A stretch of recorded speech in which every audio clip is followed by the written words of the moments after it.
Hey friends, how are y'all doing today? So you may not know this, but we not only have goats and chickens and rabbits on our homestead, but we have one more animal that contributes to our way of life. And it lives right there in that tote.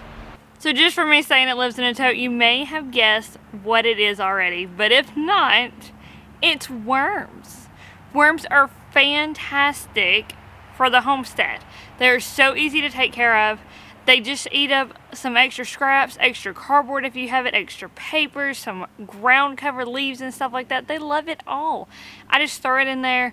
I'm the laziest worm keeper ever. I maybe feed them every other month during the summer and like once during the winter, and they do great. So don't take worm advice from me, but I do want to show y'all what's going on in our worm bin because I haven't showed it to y'all in a very, very long time. Like I said, I'm a very, very lazy worm farmer. I bought fishing worms from Walmart to start my worm colony. You know, the red wigglers they sell. Look, if you have not realized, if you go to Walmart in the fishing section, some Walmarts have a fridge back there that has worms in it. Don't get the ones that are scented. Don't get the ones that are dyed. They do have those. Just get the plain red wigglers. That's what I've got. And they've done really, really, really well. And then as we worked around the garden, as we worked on the homestead, I just picked up random earthworms and added in there with them. And they've kind of bred together and made one big happy worm family. So much so that I have got to get rid of some of my worms. They have multiplied like crazy. So today we're going to go through, we're going to sift the worm castings out, we're going to separate out some of the worms, and then I'm going to take them to some homestead friends and give them away tomorrow. Let's get to checking on the worms and showing y'all how you sift out your worm castings.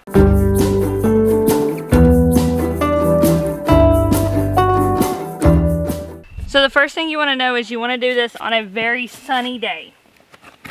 Sunny day. That will keep the worms from trying to crawl out and escape. Now you may have noticed when I lifted that up, there were no flies or anything that come pouring out of here, and that's because I layer carbon on top. If you do not layer carbon on top, flies and everything will come rushing out of here because they're eating what's on top.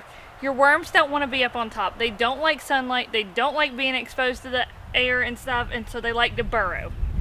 I have random plants growing in here. Different grasses. Because everything likes to grow in worm castings. Now all I'm going to do right now, because I don't have my gloves on and this could get kind of messy. I don't know if everything in here is fully broken down. I add just about everything to my worm compost. They really, really love coffee. I give them our coffee grounds, old tea bags, but I also throw in like just random food bits. So the first thing I'm going to do is just uncover the top with all of this pine straw. I'm making sure there ain't any worms in it, and I'm going to set all of that to the side. Okay guys, so I'm just going through and lightly removing this top layer. Not too much because there are worms right under this top layer. There's also a spider right there. And so I'm trying to not knock out any of the worms. They won't like it over there. But the process is we scrape off an inch or two of that top layer we have, and then we leave it exposed to the sun for about 10-15 minutes. And the reason for that is all of those worms do not like the sunlight. They love to be underground. So leaving it exposed will force them to burrow deeper so we can start removing layer by layer without harming our worms. So I'm going to leave this open. I'm going to encourage them all to go farther down while I get my hardware cloth and everything set up to sift them out. And I'll show you how I'm doing that while we wait on them to go hide. Okay friends, so I have the easiest, most cheap, frugal worm composting, sifting setup, whatever you want to call it, because I want to make this where everybody can do it. So all I did was went to Lowe's and got about quarter inch hardware cloth. It's the little kind. And then I've got some zip ties.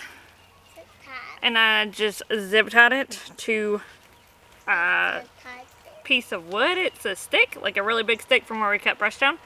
Got that on both sides to make a sifting screen.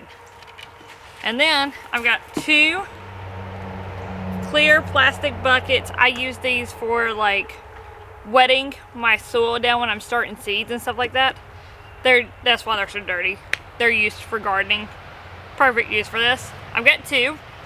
One of them I will put my sifter on top of like this.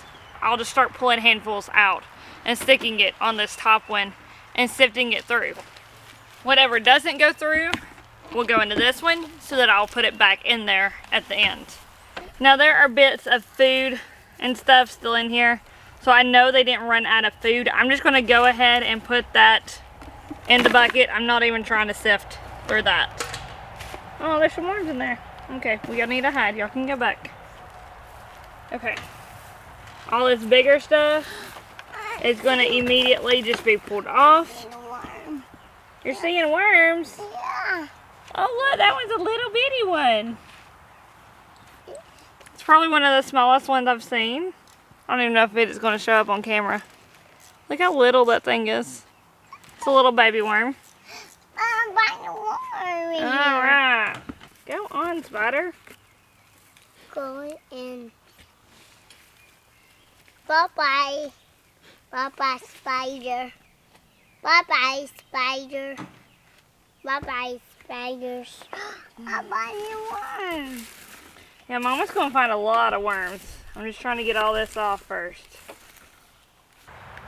Well, Mama's trying to make them go underground. There's like baby worms everywhere. Oh, that's a little bit. I'm hungry. Wish y'all could see all of these worms. It just will not focus on the little bitty ones. But there are so many in here. They are all over the place. Alright, back up. Let the sun get to them so that they'll hide. Okay, so I'm just going to lightly take the top layer off. There's probably still going to be some worms. This thing is full. So I'm just going to try to be really careful with them. And just rake it across gently.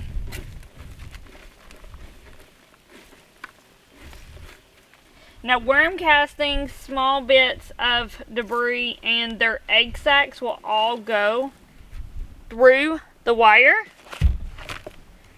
And then that can go in the garden. Or in my case, I'm giving it away. What are you doing? You're petting. It's an egg. Yeah, that's an eggshell. Yeah. Oh, sorry, worm friend. Again. Again. Look how big that one was. Holy goodness. What? It is ginormous. Hey, hi again.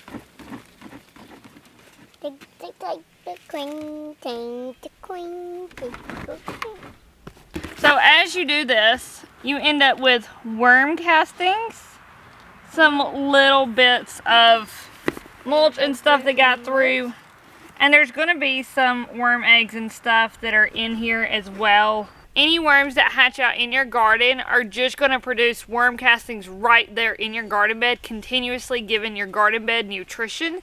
They're also going to help convert any dirt or clay or anything in there into very beneficial soil. This is actually not going directly in my garden. I am sifting this out. I have an event I'm going to tomorrow, and I am taking worm castings as like a party favor, you could kind of say. Because that's what we do as homesteaders and gardeners. We give each other worm castings. It's like the best gift ever. This bin is so heavy, I can't even lift it. So I really gotta get it lightened up. I only do this about once a year. Soybeans. They're okay. Watch out. Soybeans. That one over here is telling all these worms sorry. Sure. Oh, did I forget a baby? Oh, I forgot 2 babies. It's okay. They'll go on the next tray. Mom will dump them over there on the next one. There's just too many worms in this worm bed. Oh my goodness. They're getting so big. They are so big. In case y'all can't tell, Declan loves the worms. He loves to come out and check on them and to feed them.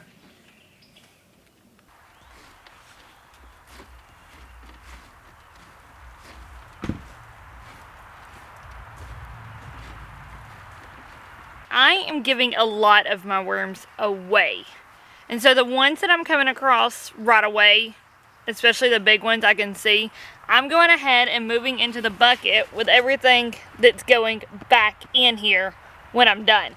That way I will have plenty of worms for my worm bin to keep going and keep reproducing. So if you're wanting to save all your worms, wait in between each layer and give them 10-15 minutes to keep going down to the bottom.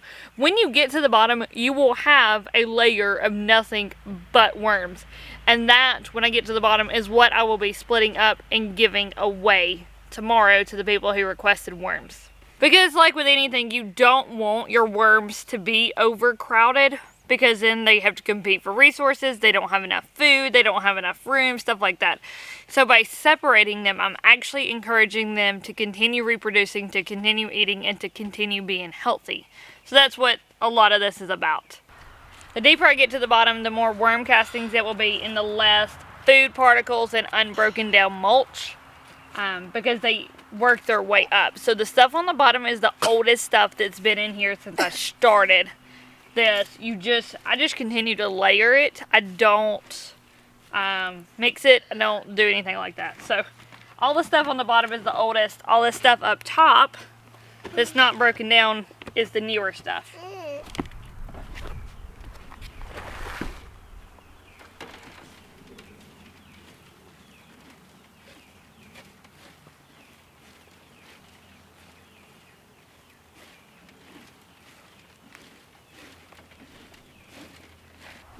And the worms can't wake up. Yeah. The worms wake up. Yeah, the worms are awake. I'm hungry. Well, Mama's getting them some new food. I just got to get them separated out first, okay? What are you doing? Whoop! There's a big old cluster. Oh, God. Oh, God. Oh, no.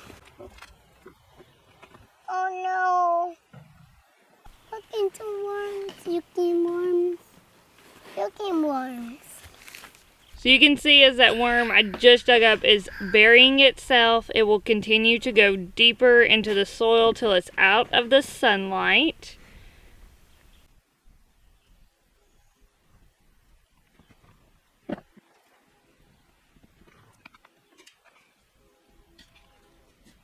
I'm pretty sure that yellow ball right there in the center is actually the egg sacs. They are everywhere in here, but that's what I am thinking they are.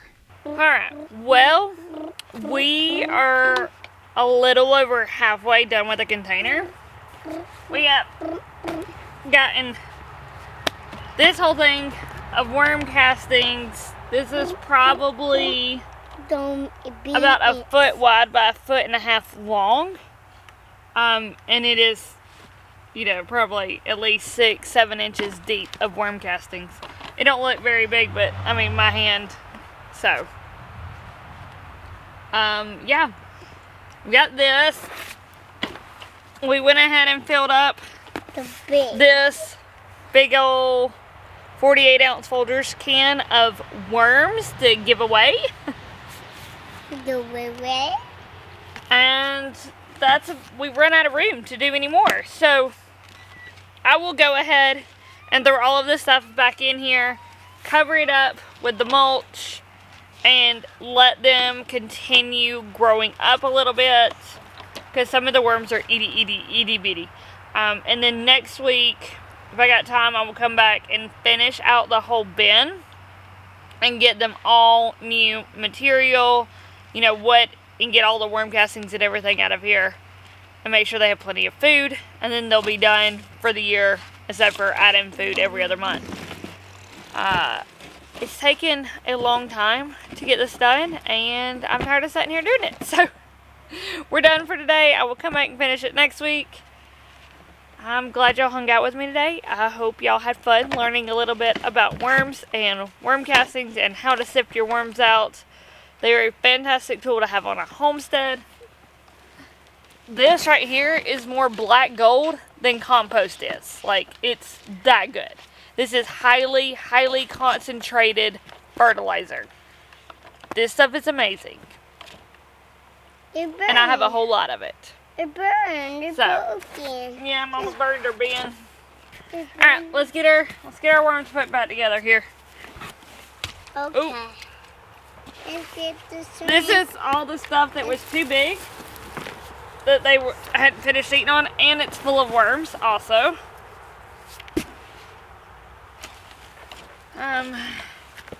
Need another one. There are worms all in that. I need a black one. Cover it back up with mulch. Look, y'all, I barely even made a dent in that thing. It is still so incredibly full. Close it up. Close it up. There we go. Worms are happy. Alright, friends, that's all we have for y'all today. We will see y'all next time. See ya. Bye now. Bye, Pins. You want to come say bye, friends? Alright, well, come on. Bye, Pins. Bye, friends. See you next